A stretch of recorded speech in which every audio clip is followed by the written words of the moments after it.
Welcome to the Hunting Land Mike channel. Today we're going to talk about how to plant a two-phase screen plot. Now I'm calling it a two-phase screen plot because what we're doing is planting an annual and a perennial together to have more of a permanent screen planting in place, to have that future outlook on how you access your stands and how you avoid getting seen, how you make it more difficult for deer to just see everywhere. It's a really, it's a super helpful addition to your land management practices on your farm. The main reason we've started doing it is we have really difficult access into this river bottom farm. There's crops surrounding everything. There's open hillsides. It's really hard to get in and out of stands and where you need to be to get where those big bucks are moving in daylight. So we've had to add in these layers of tree plantings and screen plantings and grass just tons of things we've been working on to make it better and better to get in and out of these stands. So a lot of it comes with the food plot architecture and how you get in and out. And so what we're doing is we've done the annual plantings with Egyptian wheat for our screen, but now we know where we want to have it, so we're going to make it more permanent. And what we're going to do is planting the Egyptian wheat this first year and also having the switchgrass in there. So that gets a year to establish underneath the Egyptian wheat. And now the following fall, that should start taking over. And in about, it might be okay for next fall, but I'm projecting it'll still take a couple years to get established. But we didn't want to miss out on that first year. So that's why we planted an annual crop in there. And it's already looking good. So how to plant this is quite simple. So we've worked the dirt already before we've put our seed down, and you can do that in multiple ways. We tilled our ground in the areas we wanted, mainly because we started some new spots and we've had some heavy grass cover and other weed problems in the past. So we actually just went in and tilled it. But another way you can do it is actually spray it a couple weeks in advance with like a glyphosate herbicide. And this is where your timing kind of plays in, is the earlier you get this in the spring, the easier the ground is to work up. But the longer you wait, the more weeds and grass you're gonna start growing in before you can get planted. So you're just gonna have that timing. We do ours in end of May to into the mid-June timeframe. You do want to have a little warmer temperatures for this annual crop, but if you're already out of the frost zone, like, plant whenever it makes sense. Once you have your dirt worked up and you're ready to plant, you can do two different ways to get the seed in the ground.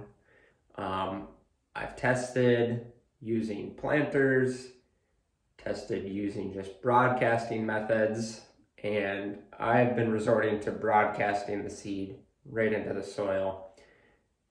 And then that's been so much easier. I have used little one-row planters, annual planters.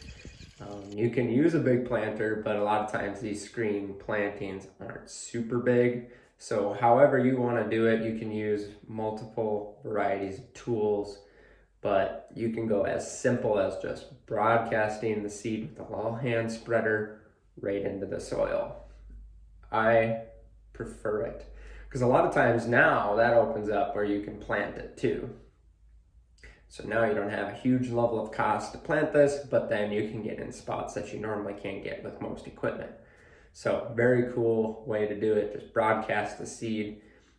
This Egyptian wheat that we are planting in this plot and the switchgrass, two different seed sizes. So what you want to do is actually broadcast those in separately. Then you can adjust the gate on your spreader and get that better coverage. And then you'll actually have seed in all the spots. If you mix them together and try to seed at the same time, you're going to get inconsistencies. It's not going to come out of the hopper as easy. It's just going to be a mess. Take a little extra time. It won't take long though to seed twice, and then just go in Egyptian wheat and then spread your switchgrass. I used cave-in rock switchgrass. We're up in west central Minnesota, a little colder temps. So more in these northern parts, this switchgrass seems to grow very well. But the switchgrass is a perennial, and this will keep continuing to come up every year. So that's how we're getting this more permanent screen planting. Now that you got the seed in the ground, now I have been using this little disc that goes on the back of my four-wheeler. You can use any disc you want. You can use a cultipacker. Many different tools you can use to get better seed to soil contact and coverage. I've been disking these seeds in. I think that's been turning out better, just because now you're getting that seed down just a little bit. That Egyptian wheat, for instance, it would be nice to actually have that down half inch. So that's why I disc it. If you use the cultipacker, I think if your soil is soft enough, I think that'll work really well. And then if you have a really good rain and you have some soft soil, that'll push the seeds down in the dirt as well. So a couple different ways. Don't overthink it. Just try to get it onto bare dirt and down into the soil just a little bit, and you're going to be just fine.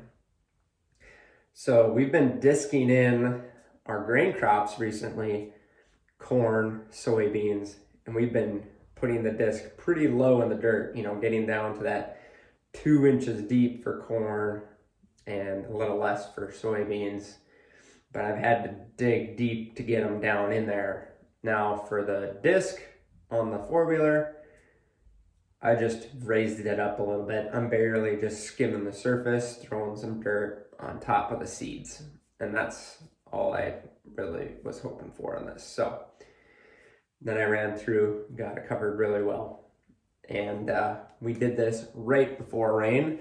Ideally, if you can do that right before rain, that's going to be your best results. Timing wise, with work and busy lives and Mother Nature, doesn't always align. So it'll be just fine. Especially if you have a lot of moisture in the soil, you'll actually start getting your germination right away. If there's good soil coverage, there's some moisture in the soil.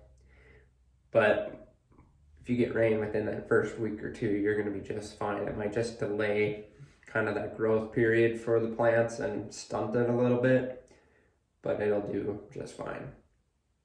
The other thing, once you get the seed in the soil, it's covered, you've left, and you come back and you notice that the Egyptian wheat is only a couple feet high. Maybe it's a foot high, maybe it's 3 foot high, but you're like expecting to see a much larger growth.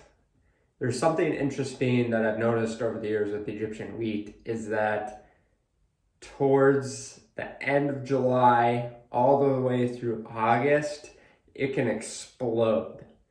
So you think, oh man, it didn't work, where in fact, you still have a huge growth period, and for whatever reason, the Egyptian wheat that I've planted, that last month or two of growth is just where it just blows up.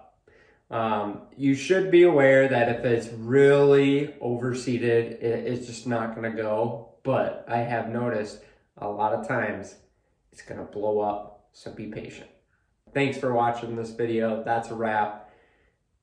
We're getting back on plan. We got lots of work here left in this summer prep. So we'll see you in the next video.